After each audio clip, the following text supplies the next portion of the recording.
Shalom, shalom. Dieu est bon pour nous. Il nous a donné l'opportunité de parler encore c'est la bonne nouvelle. Ça, c'est une bonne nouvelle, ce n'est pas une mauvaise nouvelle. La bonne nouvelle donne la force, donne la joie dans nos os, à ceux qui sont abattus, à ceux qui sont découragés de la vie. C'est pour cela, Dieu m'a envoyé pour la journée d'aujourd'hui pour te dire encore, prends courage. Toujours, c'est notre thème que nous sommes en train de parler. Et aujourd'hui, on va voir quelles choses font que tu puisses perdre du courage. Quelles choses font que tu puisses perdre du courage? C'est une question que Dieu est en train de demander à chacun de nous. Tu as perdu du courage, pourquoi? Quelle chose qui a été faite pour que tu puisses perdre du courage? Alors, aujourd'hui, on va voir ces choses-là. Ça peut être ton cas. Première chose, c'est l'échec. Bien-aimé dans le Seigneur, l'échec, c'est une puissance qui fait paralyser l'homme pour qu'il ne puisse pas arriver dans son rêve. L'échec, c'est une puissance qui fait paralyser l'homme pour qu'il ne puisse pas arriver dans son rêve. On va voir dans les livres, dans nos Bibles, Marc 8, 24, qu'est-ce que la Bible nous dit? On va lire au nom de notre Seigneur Jésus-Christ. Il les regarda et dit, j'aperçois les gens, je les vois comme des arbres. Et il marcha. Ce contexte que nous avons lu, c'est une réalité qui était passée. C'est la vie d'un aveugle que notre Seigneur Jésus-Christ a guéri ou a recouvert la vie. Bien-aimé dans le Seigneur, cet homme est venu auprès de notre Seigneur pour qu'il puisse voir encore. Et notre Seigneur, qui est Dieu, le créateur de toutes choses, notre Seigneur Jésus-Christ a prié pour cet homme. Et après avoir prié pour cet homme, au lieu que cet homme puisse voir à l'instant même, mais cet homme a dit à notre Seigneur Jésus-Christ, je ne vois pas, je ne vois pas bien, je vois des personnes comme des arbres. Moi, je crois que si on donnait machette à cet homme-là, il pouvait couper les gens, parce qu'il voyait les gens comme des arbres qui étaient en train de marcher. Mais hélas, est-ce que notre Seigneur Jésus-Christ peut échouer? Lui qui l'est Dieu. Est-ce que Dieu peut échouer? Jamais Dieu ne peut pas échouer. Mais pourquoi Dieu n'a pas pu pour faire recouvrir les yeux de cet homme à l'instant même? Il a fait ça pourquoi? Pas une seule fois. Je voulais te dire, là, il voulait nous montrer qu'on ne puisse pas baisser nos têtes si les choses ne vont pas bien. Si tu as fait une chose que ça n'a pas réussi, tu ne peux pas être découragé, tu ne peux pas être abattu, tu ne peux pas être laissé. On voit que notre Seigneur Jésus-Christ a prié la seconde fois pour l'aveugle, pour que l'aveugle puisse voir, et il a recouvré sa vie. Bien-aimé dans le Seigneur, c'est aussi pour toi. Dieu est là, Dieu est à tes côtés pour que tu puisses réussir dans ta vie. Tu vas me dire que j'ai essayé une seule fois, ça n'a pas tenu, c'est pour cela que j'ai laissé tout. J'ai essayé deux fois, c'est pour cela ça n'a pas tenu, j'ai laissé tout. Ne laisse pas aller jusqu'au bout et tu vas voir la recette, tu vas voir le succès, tu vas voir des choses grandes que Dieu va faire pour ta vie. Dieu a une mission pour ta vie. Dieu a une mission pour toi.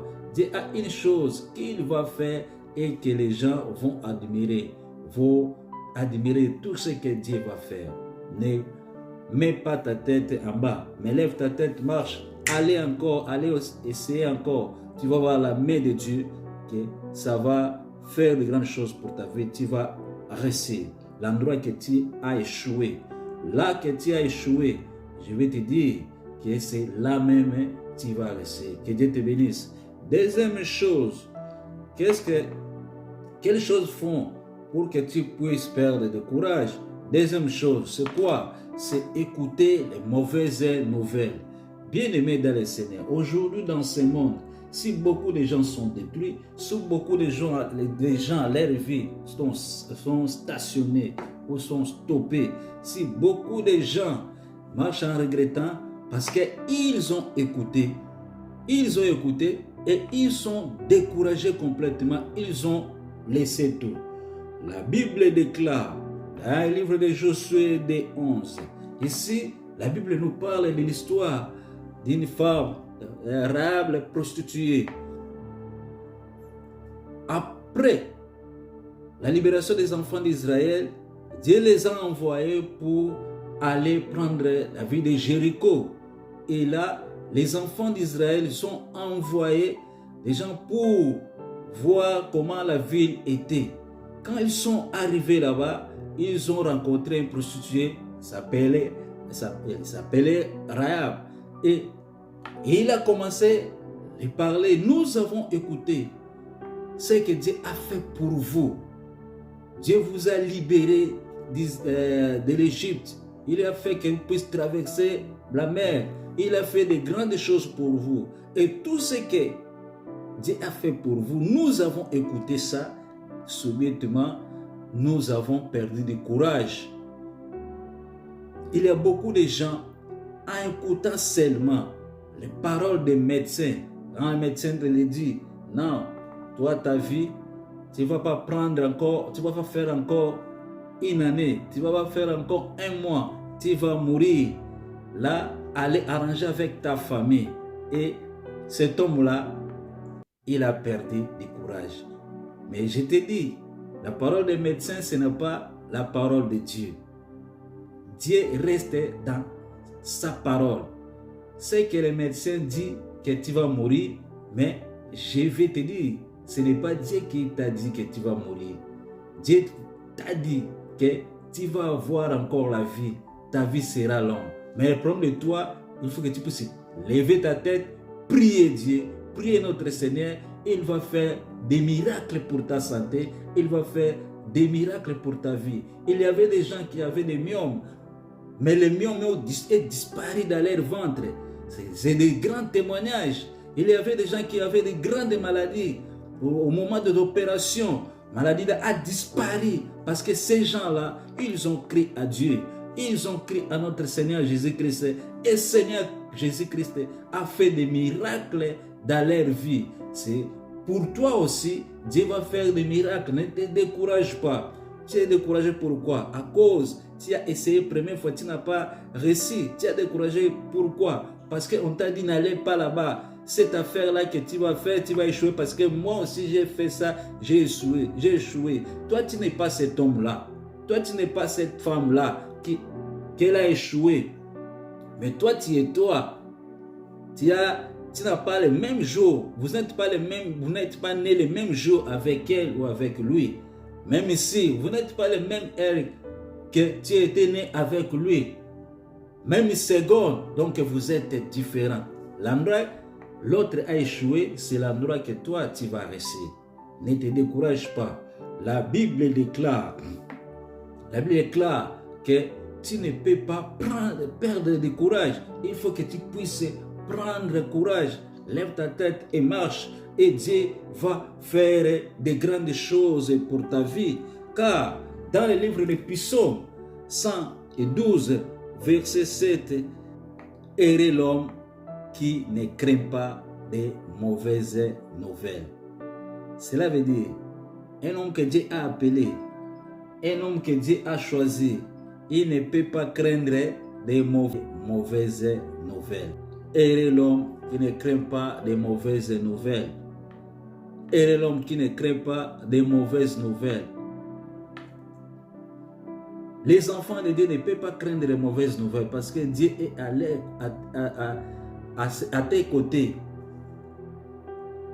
Tu ne peux pas craindre des mauvaises nouvelles parce que Dieu est à tes côtés. Dieu est avec toi. Même si on te dit, les choses ne vont pas marcher, mais pour toi, ça va marcher.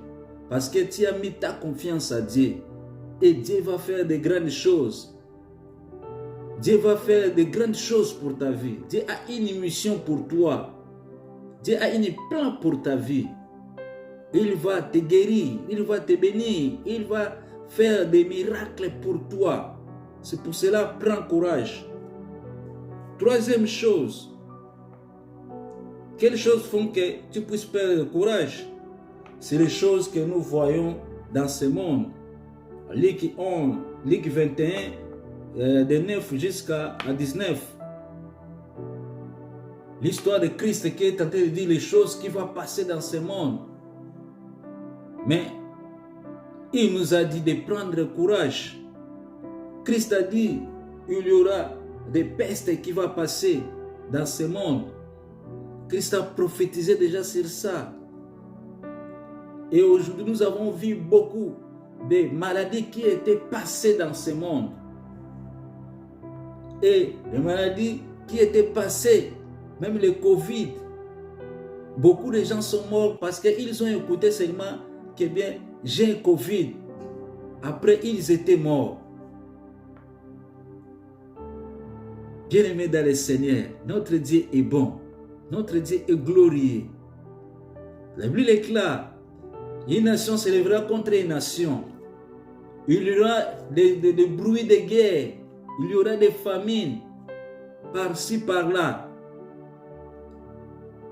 Dieu a déjà prophétisé sur ça. Les choses que nous voyons dans ce monde. Et ces choses-là, ça ne peut pas te décourager. Ça ne peut pas mettre ta tête en bas. Mais lève ta tête. Avance. Christ va faire de grandes choses pour ta vie. Bien-aimé, Daniel 3, 25 jusqu'à Daniel 3, 15 jusqu'à 28. Là-bas, l'histoire que tu vas lire à la maison. Ils ont privé Daniel avec ses compagnons. Ils ont dit, il faut qu'il puisse se genouiller devant les dieux de Baal. Mais ils l'ont refusé de genouiller devant les dieux de Baal. Bien-aimés dans le Seigneur, combien de gens sont s'agenouillés devant les dieux de Baal? Combien de gens sont s'agenouillés devant les dieux de Baal? Les dieux de Baal, ça peut être l'argent. Les dieux de Baal, ça peut être ta femme. Les dieux de Baal, ça peut être ton entreprise. Pour que tu puisses prendre cette entreprise, qu'est-ce que tu as fait? Mais Dieu te dit, prends courage, lève ta tête et il va faire de grandes choses pour ta vie. Que Dieu vous bénisse, que Dieu vous donne tout ce que vous avez besoin.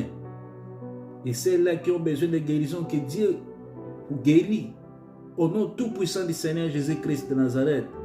Ceux-là qui ont besoin d'emploi, que Dieu vous donne d'emploi. Ceux-là qui ont besoin de papiers, que Dieu vous donne des titres de séjour. Ceux-là qui ont besoin d'être mariés, que Dieu vous donne. Ceux qui ont besoin, que Dieu vous donne selon vos besoins. Au nom tout-puissant du Seigneur Jésus-Christ. Sois béni, sois guéri, sois rétabli dans ta santé. Au nom tout-puissant du Seigneur Jésus-Christ. Même si on t'a dit que bien, tu vas mourir, tu ne peux pas mourir. Tu ne peux pas mourir, tu vas vivre. Longtemps, tu vas voir les enfants de tes enfants. Au nom tout-puissant du Seigneur Jésus-Christ de Nazareth. Amen.